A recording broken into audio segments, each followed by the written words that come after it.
After all is said and done, I am tempted to ask these questions, Mr. President.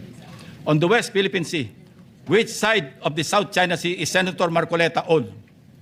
On the anomalous graft-ridden flood control projects, is Senator Marcoleta for the Visayas or the people of the Philippines? I think we know the answers, Mr. President. In one news story, a relative of Senator Marcoleta was said to hold a directorship at Stronghold Incorporated and Milestone Guarantee insurance companies that provided bonds for contractors owned by the flood control king and queen, Curly and Sara Diskaya, at the center of a multi-billion peso flood control corruption scandal, raising conflict of interest questions in a high-profile Senate probe. Hindi pa po dito nagtatapos ang pagbibida ni Senator Marcoleta. Noong September 25, 2025, nagpresenta si Senator Marcoleta ng surprise witness sa katauhan ni Mr. Orly Gutesa. As chairman, I did not raise any objection to members like him introducing surprise witnesses during the proceedings at that time, as long as it can help in unearthing the truth behind the flood control mess, including and most importantly, exposing the masterminds, if evidence warrants. Gayunpaman, hindi pa man tapos ang araw, pumalag na sa media ang sinasabing nakapirma sa notary public na si Attorney Pechi Espera. Nakalaunan ay naging kasalanan ko pa din sa paningin ni Senator Marcoleta. Hindi po ang Senado ang nag-iimbestiga at nagbigay ng hatol na forged ang notaryo ni Gutesa. Mismong ang Branch 18 ng Regional Trial Court ng Manila ang nag-imbestiga. Independent yon sa Senado. Sa halip na tanggapin, galit pa sa resulta ng kaso dahil hindi naaayon sa gusto niyang kalalabasan ng investigasyon. Asal bida talaga. Ang matindi pa, nanakot pa na magsasampa ng kaso laban sa judge at abogado. Again, style bida. Pa-victim effect pa po masyado na parang bida sa pelikula. Mr. President, ang kwento pa, ako daw ang nagpapahiwatig na tinuturuan o kinocoach niya si Gutesa sa bahaging ito ng pagdinig. Mr. President, sa obserbasyon ng napakaraming nanonood, tila baga tinuturuan niya kung anong pahina. Page 20 nga daw ang basahin. Sa kamalasan niya, nagkataon na putol pala ang kopya ng affidavit ni Gutesa. Kung todo, tinayuan pa niya para ibigay ang kanyang kopya na parang bida sa eksena. Nakakalimutan yata ni Senator Marcoleta na naka-live TV coverage ang pagdinig, kaya walang pakundangan at walang kahihiyan sa inasal niya. Kaya nga kitang-kita, pati si Henry Alcantara tawang-tawa. Nakalimot din sandali na hindi pa siya state witness nung nag-testify si Gutesa. Let us watch the actual video dahil baka sabihin na naman niya nag-splice kami ng video. Let's watch. Nasabing basura. Ito. Merong napuputol sa binabasa mo eh. Huwag kang magmadali. Huwag kang magmadali. Naputol na. Ulitin mo yung paragraph 20. Wala na ako. Hindi ko makita na putol na siya.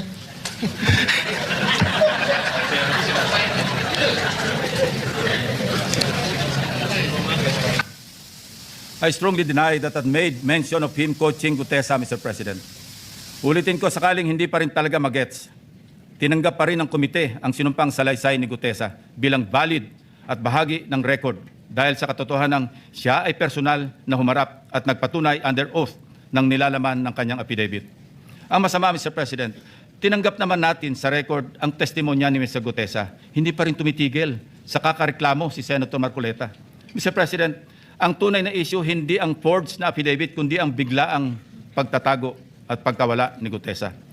For the information of this body, Mr. Gutesa, who was presented as a witness by Senator Marcoleta, has been unavailable since his initial appearance. Moreover, the committee made the option for Senate protection available to him, but he declined as evidenced by his signed waiver. And we are dutiful in locating him, Mr. President. Pinuntahan namin ang lahat ng addresses para mayabot ang imbitasyon ng komite and even rigorously visited our CCTV camera footage. Again, displaying his obsessiveness for the nth time, Senator Marcoleta even lambasted me by implying that I was surveilling his office. Galit na galit. Samantalang nais lamang nating matukoy kung sakaling may kasama si Mr. Gutesa nang dumating sa Senado upang sa gayon ay magkaroon tayo ng lead kung paano siya muling maimbitas sa susunod na pagdinig. Hindi ko na nga pinalaki ang aking mga obserbasyon sa paksang ito, Mr. President. Sa halip, sinubukan pa rin naming hingin ang kanyang tulong sa paghahanap kay Sergeant Gutesa. Again, Senator Marcoleta in his TV show ranted against me. Let's watch. Tatanungin ko siya, bakit mo kinur sa akin to? Iniinsulto mo ba ako? Parang insulto naman sa akin yun. Ba't mo ikukor sa akin? Sino ka ba? I dare ask, Mr. President, if a committee member brings a witness bearing such damaging allegations, does the burden of transparency not follow? Is it not just proper to cooperate with the committee regarding his whereabouts? Why then does Senator Marcoleta find my position so offensive? On many occasions, Senator Marcoleta made statements that undermined the authority and collective integrity of the committee. Mukhang aabutin tayo hanggang bukas kung iisa-isahin ko pa lahat ang katakot-takot na pag-alipusta ni Senator Marcoleta sa komite na kinabibilangan din naman niya. He continued the same litany in his speech yesterday, Mr. President. Let me count and rebut it once and for all. 1. On the release of the minority report, tahasang pinagmamalaki ni Senator Marcoleta ang minority report for the lack of better term, he said, na kanyang nilabas noong December 10, 2025, na siya ring naging paksa ng kanyang litanya kahapon. For his information, I wish to underscore a part of Section 22 of the Senate rules shown on the screen, which states that, and I quote, concurring and dissenting reports may likewise be made by the members who do not sign the majority report within 72 hours from the approval of the report. Napakalinaw naman po, Mr. President. Concurring and dissenting reports may be made 72 hours after the committee report has been approved by the majority vote of all its members. Siya na nga itong gawa ng mga bagay na wala naman sa alituntunin ng Senado. Pagkatapos, ako ang pagbibintangan niya na epal. He even had the audacity to declare, and I quote his speech, a submission anchored on the same hearings, 3 of which he actually presided, the same resource persons, and the same affidavits. Masasabi ba niyang pangbasura lang din ang lahat ng yun? At this point, Senator Marcoleta must know that rhetorical fallacies do not amuse me, Mr. President. If the release of this so-called minority report and its contents did not amount to a direct affront to the chairman and to the committee as a collegial body, then I'm not sure what is. May I also emphasize, Mr. President, that this same report brazenly stated that, and I quote, the BRC, Blue Ribbon Committee, cannot and should no longer compete with the National Prosecution Services and eventually the judiciary in finally disposing of these cases, unquote. Clearly implying that the committee must conclude its proceedings. Mr. President, sino ba siya para pangunahan ang chairman at ang mayorya na miyembro ng committee? Wala sa lugar, wala sa hulog. Saganang akin lang din naman, kagulat-gulat po ba ang naging reaksyon ng representasyon na ito na walang lugar ang ulat na yan kundi sa basurahan? Kayo na ang humusga, Mr. President. Number 2, let us go to the BRC draft partial committee report na pinamahagi ng komite noon pang ika-11 ng Pebrero nitong taon. Na sa mismong araw na ito ay 1 buwan na ang nakakalipas. Na siyempre ay laman din ng only reklamo ni Senator Marcoleta. Anya, ang natanggap ng kanyang opisina ay isang PDF file or document na may watermark ng bawat opisina na nakatanggap nito na wala man lang daw pirma ng chairman ng komite. Natural, walang pirma dahil advance copies lang naman ang pinadala namin sa opisina ng lahat ng members. Common sense naman po, Mr. President, na binigyan ng soft copy ang bawat miyembro upang madaling mabasa at mapag-aralan ng ang lahat ng nilalaman nito simultaneously. Properly informed naman po ang mga staff ng mga senador na available mula sa aming opisina ang pisikal na kopya na lagpas 400 pages ng committee report upang mapirmahan sa hudyat ng mga ginagalang na miyembro ng committee. Ang ating inisyatibo upang pabilisin ang tamang proseso ay talagang masama pa rin sa paningin ni Senator Marcoleta. Tulad ng ginagawa din naman ng ibang miyembro ng komite, panay din ang follow-up namin sa kanyang opisina na kung nais na ba niyang pumirma sa printed copy ng report, kahit ay dissent remark ay wala siyang ginawa. Bakit ngayon ay maghahanap siya ng Blue Ribbon Committee report na nakatenga sa kanyang opisina nung 1 buwan pa? Incidentally, as of yesterday, only Senator Bam Aquino has affixed his signature on the partial committee report. It goes without saying that I respect each and every member's decision when they will sign the report, if at all. What I despise is Senator Marcoleta's audacity to lie about his inability to sign the same by citing an untruthful reason for not signing, Mr. President. Number 3, Pinipilit niya rin na ilabas ko ang listahan ng 67 contractors. He said in his speech, and I quote, in his press release dated August 10, 2025, posted on the Senate website, the BRC chairman disclosed that House members called him and that he had a list of 67 congressmen who are contractors. Yet, he did not summon them to any BRC hearing. Why did he not name them to be fair to the rest of the members of the House of Representatives? Ito po ang tunay na splice, Mr. President. Kung babasahin lang po ni Ginoong Marcoleta ang susunod na sentence, malinaw na malinaw po ito. And I'd like to paraphrase. Lacson clarified that he merely asked a congressman friend from the lower house and that, again I quote, I chuckled and said, I don't have a list. Ulitin ko po, noon at hanggang ngayon, kahit ipagpilitan at isplice ng kung sino, wala akong listahan at wala akong sinasabing may hawak akong listahan ng mga tinuguroang contractors. Wala akong pangalan. Alam mo yung 67 na contractors na naging congressmen or yung congressmen contractors, nakuha ko yan sa isang member ng House noong kasi simula pa lamang ng 19th Congress 2022. Number 4, madiin din po ang pag-question ni Senator Marcoleta sa interparliamentary courtesy. He said, and I quote, this doctrine, Mr. President, which is not even part of our rules, is not absolute. And then he added, if anything, those who occupy the highest offices in the government must be the first to answer, not the last to be asked, unquote. Senator Marcoleta even mentioned, again, and I quote, the members of Congress have no immunity from investigation, subpoena, or public scrutiny, unquote. Mr. President, hypothetically, if the House of Representatives initiates an investigation on Senator Marcoleta's statements of contributions and expenditures, or SOSE, over an alleged discrepancy, would the Honorable Senator stand by his position to disregard interparliamentary courtesy? If his former colleagues were to issue a subpoena, a show cause order, or even a warrant of arrest, would he still argue about the relevance of interparliamentary courtesy? Ito po ang tunay na hypothetical question, Mr. President.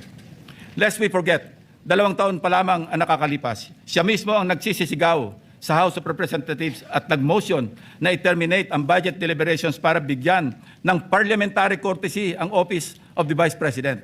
In his words, Mr. President, Parliamentary procedures, Madam Chair, grow from or are enriched by traditions, experiences, and precedents. You may not like the person, you may not like my presence here, but you have to respect the office of the Vice President.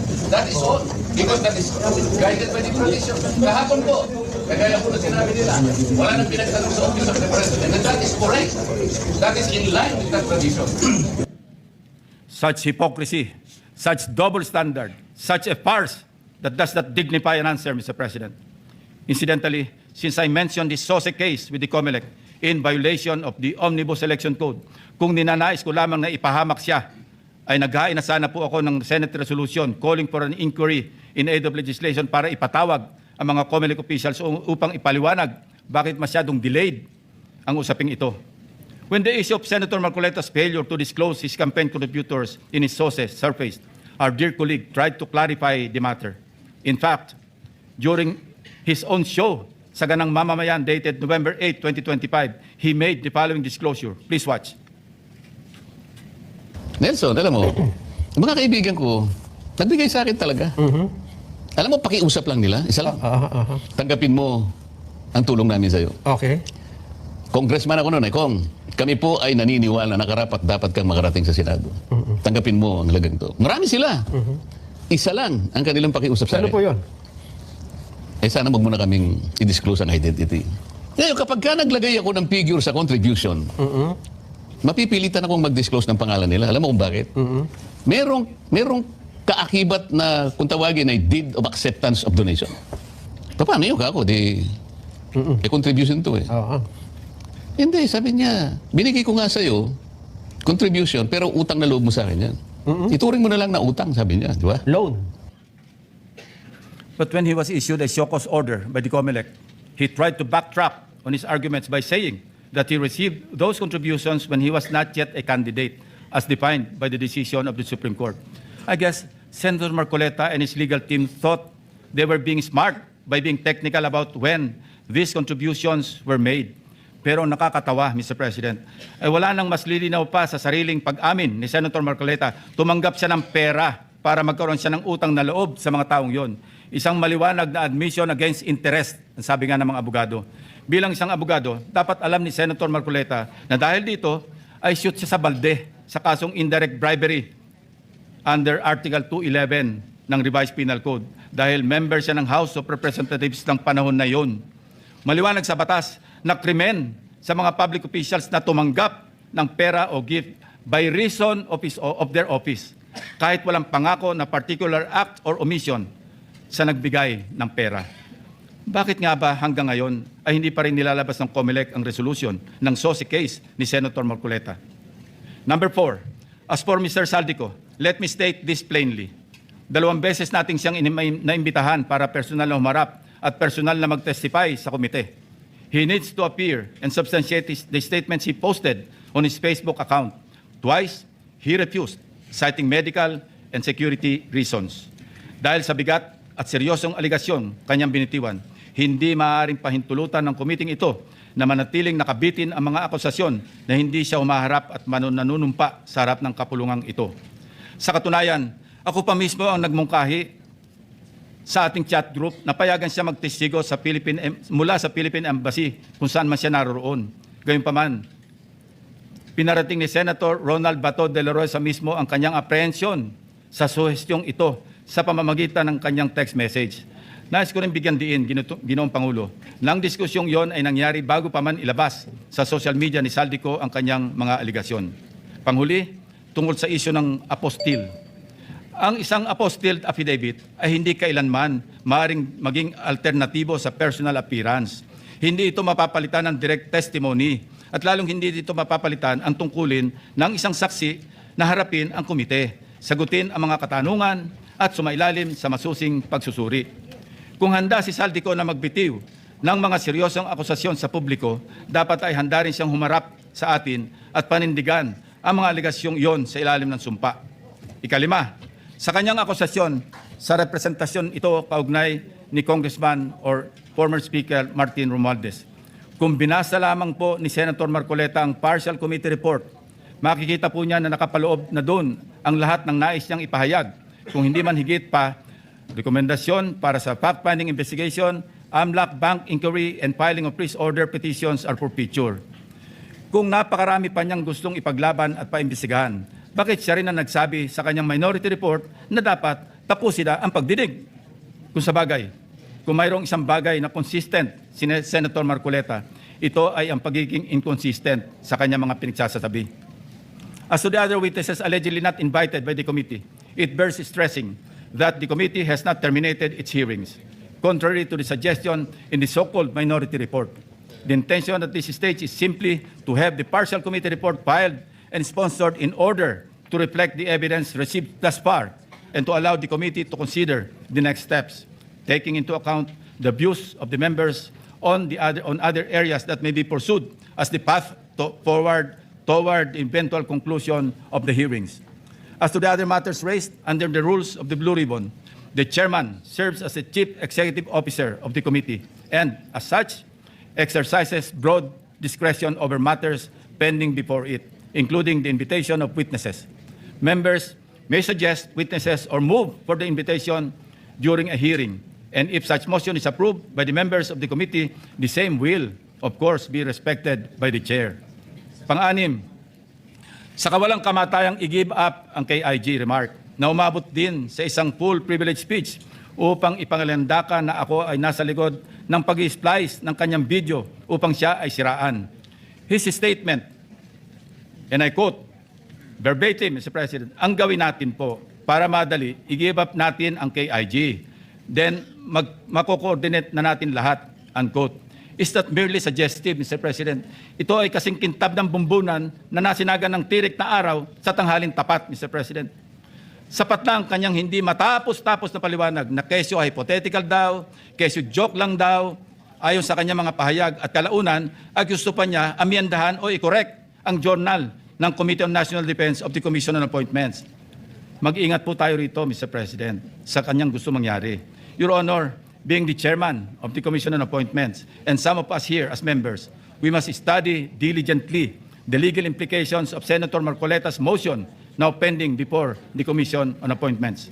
Anyway, going back to his, i-give up natin yung KIG statement na in-splice ko daw, na marin kong pinabubulaanan. Ang masasabi ko bilang analogy sa kanyang sitwasyon ay ganito. When one looks the same as when he does before going to bed at night, how can there be splicing? Inversely, Mr. President, when one looks different going to work during daytime from before going to bed at night, that's when splicing becomes evident. Matanong ko lang po, sino ngayon ang magaling mag-splice, Mr. President? Hindi ko kasalanan ng mga salitang nagmula sa sarili niyang bibig. May tawag nga dito ang mga Gen Z, classic case of gaslighting. Number 7, sangkatutak na ang mga pahayag ni Senator Marcoleta na napakalinaw na hindi pumapabor sa ating pambansang interes. Sangkatutak na rin ang mga nagbigay ng kanilang mga negatibong reaksyon. Ngunit sa hulit-huli, ako pa rin ang sinisisi ni Senator Marcoleta. He even went far beyond by debunking and undermining the historical facts about Tomas Cloma. Senator Marcoleta said, I was all wrong when I said that this frat list was discovered and consequently occupied and owned by lawyer and businessman Tomas Cloma, citing the principle of terra nullius or res nullius. It was for him a historical distortion. Curiously, Mr. President, these narratives align with those of the Chinese narratives, plucked directly from the People's Republic of China's Ministry of Foreign Affairs official website, Mr. President. Let's show the slides.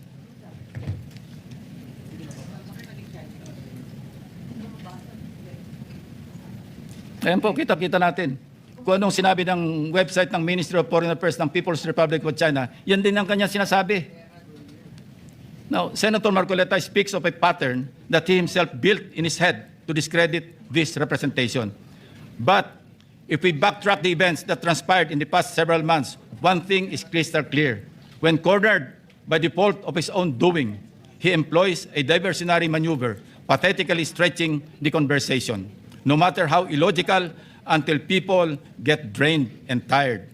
Just as a squid squirts ink to darken the water and blind everyone around while it swims away, a person may throw out irrelevant issues, fake scandals, or emotional outbursts to distract the public from the actual evidence or the main point of an investigation.